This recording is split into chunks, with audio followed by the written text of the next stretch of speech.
Atlas Geopolítico, o mundo em um podcast.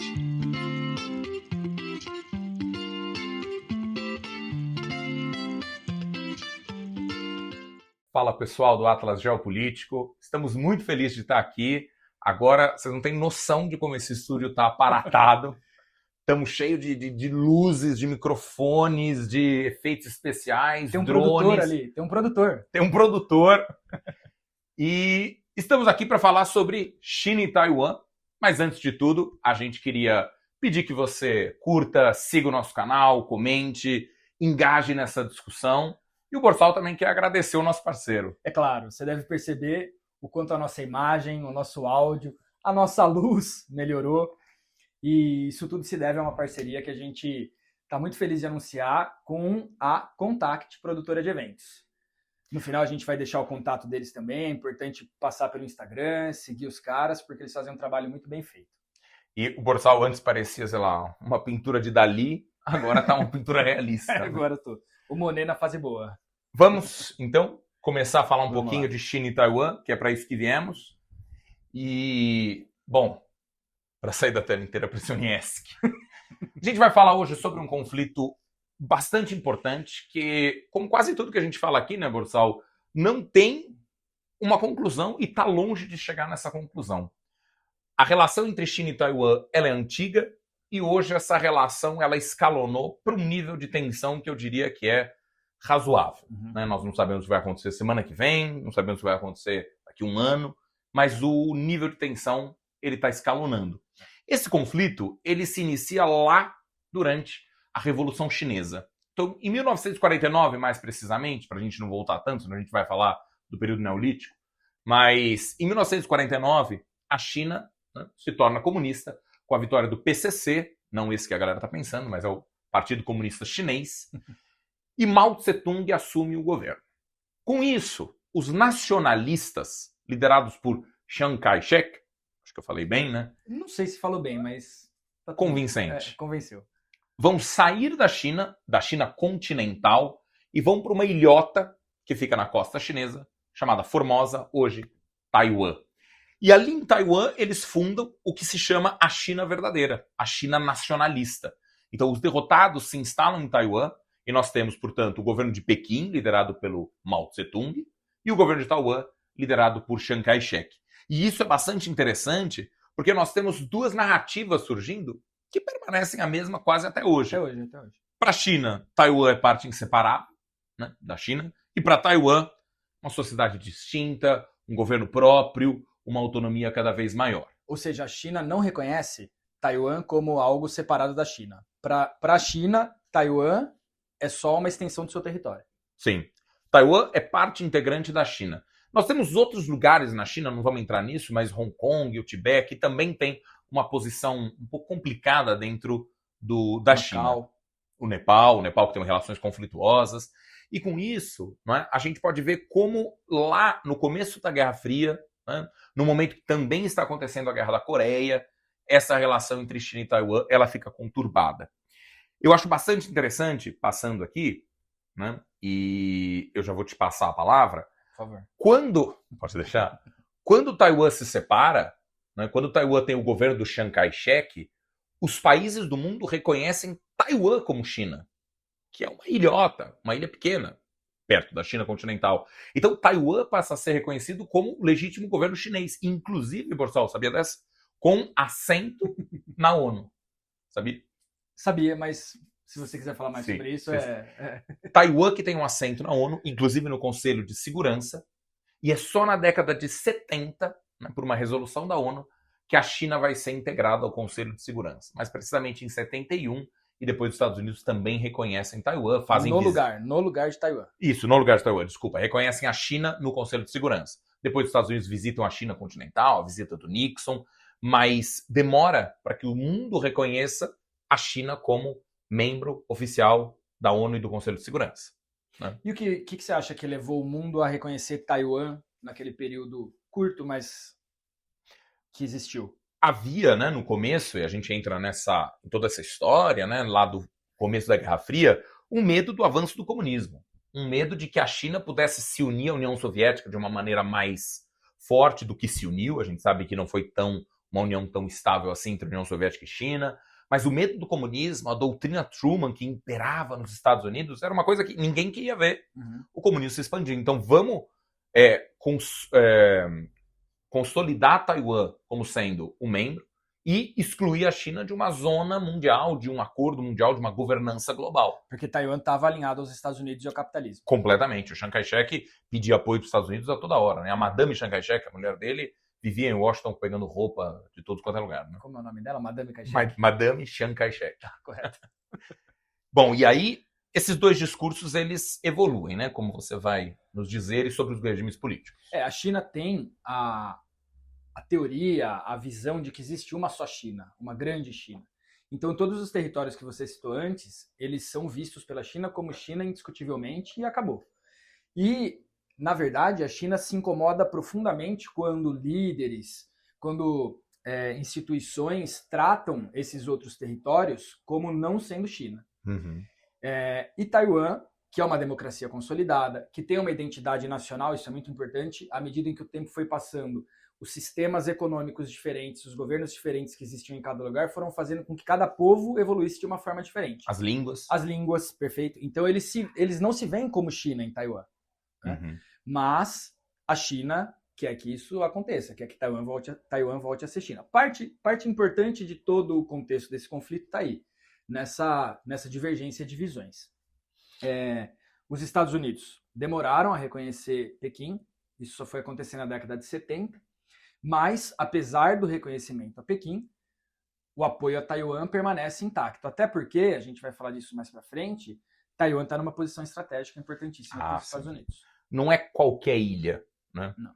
É uma ilha de 23 milhões de habitantes, é uma ilha pequena, uma densidade populacional bastante grande, e economicamente, geopoliticamente, a estratégia do mundo passa por Taiwan, né? Posso passar? Pode passar. E com isso, eu quero que você comente um pouco disso aí que você estava me falando nos bastidores. Fora do ar. Fora do ar. O que acontece é que Taiwan, ele está numa distância muito curta do território chinês continental. Então, entre a ilha e a China continental tem um estreito, que é super importante porque passam por ali navios comerciais de todo aquele leste asiático, indo para todo o resto do mundo, na verdade. Então, do ponto de vista comercial, o controle daquela rota é muito importante. E você tem dois países com visões locais e internacionais muito divergentes, e ambos têm controle sobre parte dessas águas. Então, isso já gera um ponto de atenção. Mas, como você disse, né, é uma tensão que vem crescendo.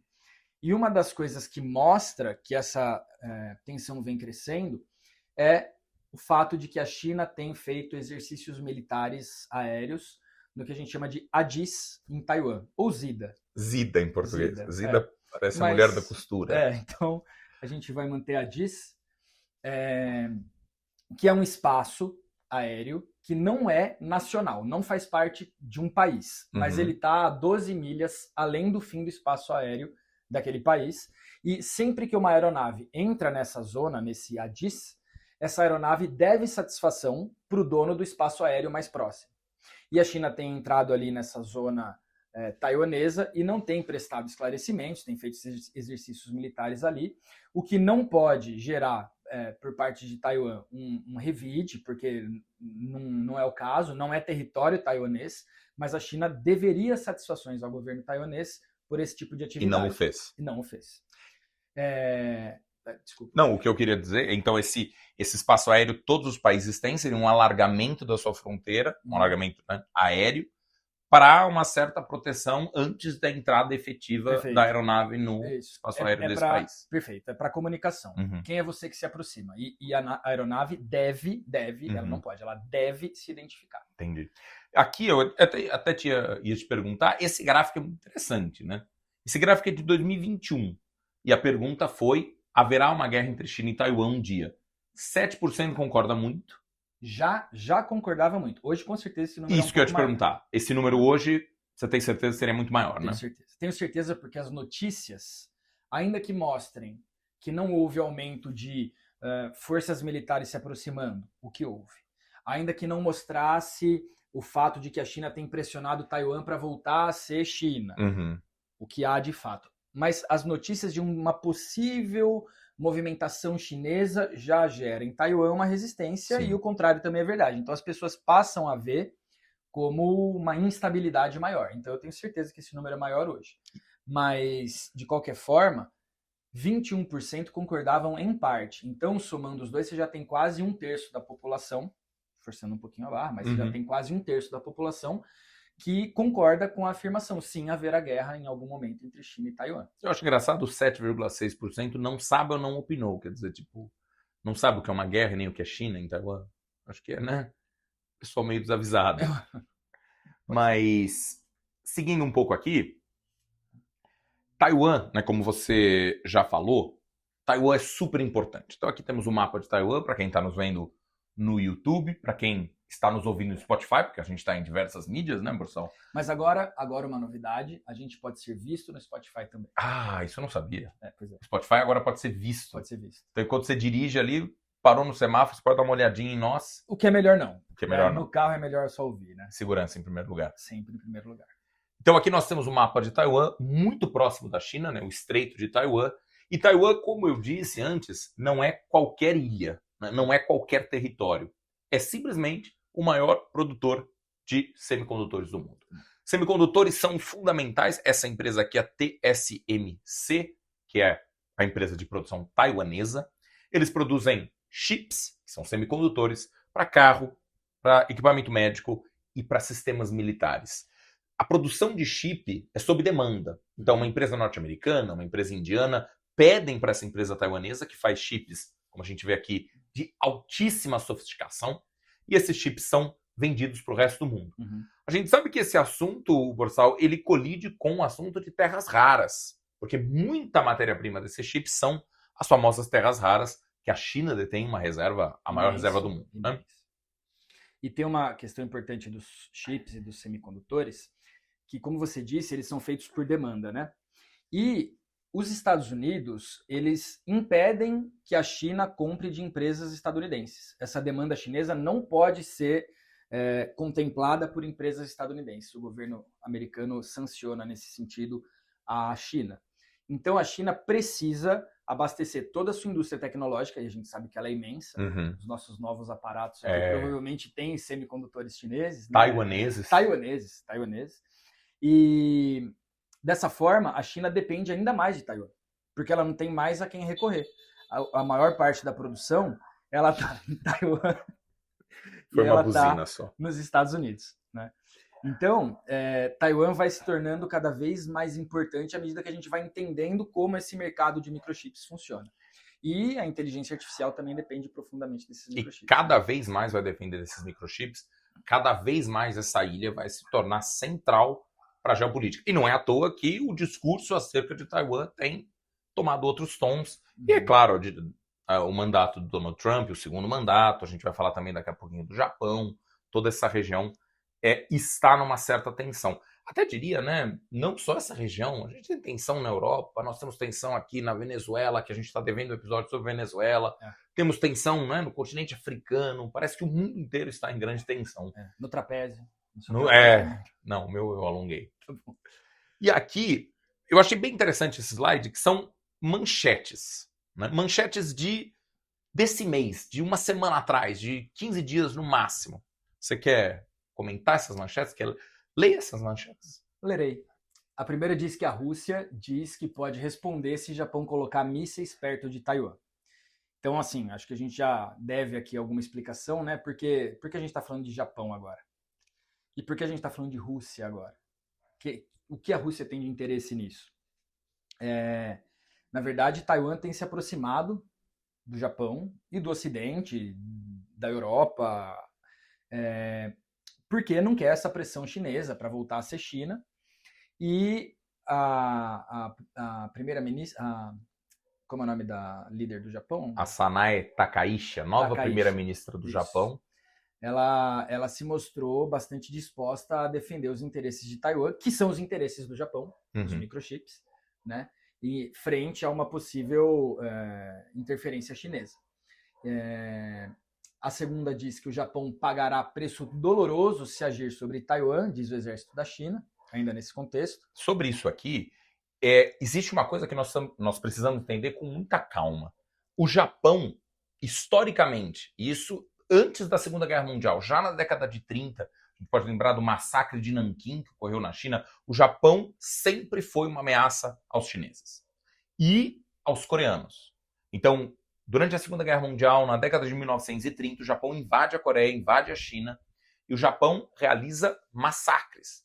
O Japão atua de uma maneira extremamente bélica, tanto na China quanto na Coreia. Expansionista, imperialista, exatamente, né? A era Meiji. E qualquer esboço de uma militarização japonesa, e é exatamente isso que a nova primeira-ministra disse, sob uma pressão norte-americana, de que eles vão gastar mais do seu PIB em militarismo, qualquer discurso no sentido de uma militarização japonesa, aviões, aumento do exército, equipamentos militares, qualquer coisa nesse sentido acende um alerta amarelo, vermelho na China. Então a China e a Coreia veem com muito medo uma militarização japonesa, porque isso significaria também uma aproximação dos Estados Unidos, como a gente vai ver num mapa aqui bastante interessante. O Xi Jinping disse que o retorno de Taiwan à China é essencial para a ordem mundial. E com certeza, nesse sentido, ele está falando da disputa com os Estados Unidos, né, para evitar que os Estados Unidos se tornem uma potência impossível de ser alvo de qualquer tipo de concorrência, de competição no mercado, no desenvolvimento tecnológico. Ele quer ter acesso aos microchips taiwaneses. E a última diz que, sob pressão da China, Taiwan prevê aumento bilionário em gastos com defesa, e isso mostra o quanto a região está se tornando, como você disse, mais bélica, mais armada, mais tensa. E, lembrando da discussão do momento anterior, as dezenas ou centenas de navios militares chineses e taiwaneses estão ali ocupando o mesmo estreito. Um erro de cálculo para essa superpopulação de embarcações ali é problema anunciado. É problema anunciado. E aí tem Nós temos o presidente de Taiwan. Uma imagem bastante emblemática aqui do presidente de Taiwan comendo um sushi, né, e expondo esse sushi. Qual é a simbologia nessa imagem? Ao comer, né, esses sushis parecem apetitosos, eu sei que você não gosta muito, né, mas são meus favoritos. Quando a gente foi ao Japão, você preferia coisas mais quentes. Franguinho. Mas ao comer o sushi, o presidente de Taiwan está dizendo claramente nós estamos alinhados com o Japão. Então, é o que você acabou de dizer. Se Taiwan prevê aumento de gasto militar, o Japão prevê aumento de gasto militar, a China vai aumentar gastos militares, a Coreia vai aumentar gastos militares, a gente tem uma região muito instável entre Coreia do Sul e Coreia do Norte, já é sabido. Então, quer dizer, nós temos aí um futuro, um prognóstico bastante complicado e complexo para a gente entender o que vai acontecer efetivamente nesse conflito entre China e Taiwan. Uma ação militar, um bombardeamento, uma anexação, um plebiscito, talvez, não sabemos para onde isso vai. Só o que a gente sabe é, quando algo acontecer, muito provavelmente Taiwan estará junto do Japão. Assim. Isso com certeza. E dos Estados Unidos. E aqui eu acho que esse mapa é o melhor mapa que a gente tem hoje aqui para passar das bases americanas. Fala um pouco você sobre essas bases americanas no Pacífico. A gente vê mais de 15 bases militares americanas no recorte que a gente tem aqui. É um recorte pequeno, né? Pegando o Sudeste Asiático, o Extremo Oriente. É interessante ver a Península da Coreia, que tem muitas bases militares dos Estados Unidos, o que faz sentido, trazendo o contexto da Guerra Fria, a divisão Coreia do Sul, Coreia do Norte, capitalismo e socialismo, enfim, a proteção do Japão, que o Japão era um ponto muito importante para os Estados Unidos. Mas chama também a atenção o quanto Taiwan está rodeada por bases militares dos Estados Unidos. A ilha de Taiwan, ela tem bases militares dos Estados Unidos de todos os tipos ao seu redor, do exército, dos fuzileiros navais, da marinha, das forças aéreas dos Estados Unidos, e ao mesmo tempo que isso pode ser amedrontador, o que para mim seria se fosse, né, se tivesse bases norte-americanas próximo de Ubatuba. Porque eu saberia que eles poderiam fazer o que quisessem, quando quisessem, em Ubatuba. Aqui no caso de Taiwan é o mesmo, mas a gente sabe que China e Estados Unidos não são os melhores amigos.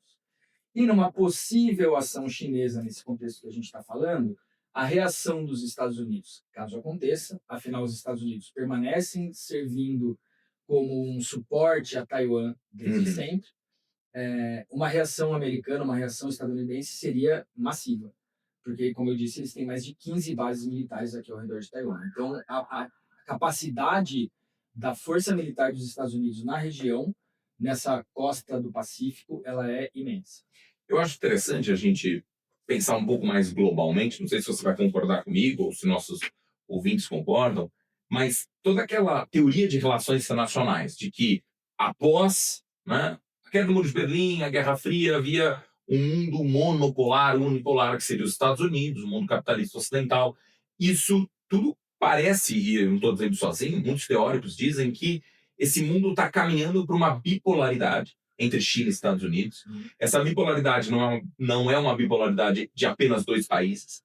Então, essas alianças, essa presença, né, de bases militares, uma presença de um soft power, que a gente já discutiu aqui no Atlas Geopolítico, essa proximidade, esse conflito, vou até usar a expressão, essa guerra fria que se forma. Bom, pode ser que não aconteça nada. Pode ser que a China não invada Taiwan, pode ser que os Estados Unidos não criem novas bases, ou que o Japão não desloque porta-aviões ou navios de guerra. Pode ser que nada aconteça.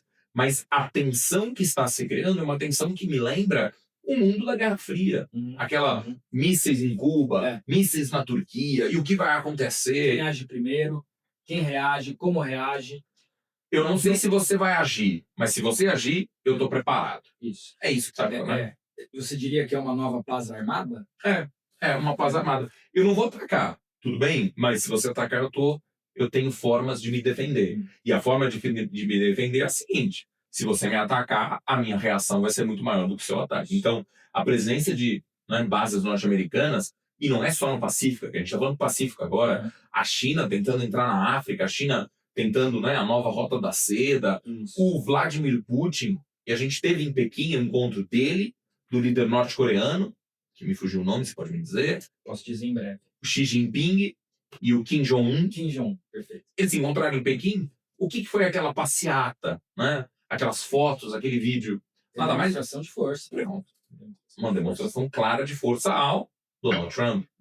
Então, tá difícil de ler a geopolítica. Aqui no Atlas Geopolítico, a gente tenta ajudar, mas o encontro do Putin com o Trump no Alasca, e agora, né, o Trump impõe um acordo, o Vladimir Putin não aceita, a China diz que vai invadir Taiwan. E Taiwan, em resposta, não fala diretamente com a China, mas divulga gastos militares como nunca antes. Exato. Essa é a resposta de Taiwan. E, de fato, isso se torna, a cada dia, um pouco mais complexo, porque são novos atores, com novas estratégias. O que eu tenho de expectativa é que as coisas possam ser resolvidas na diplomacia. Né? Vamos avançar? Então, o que a gente espera agora, né?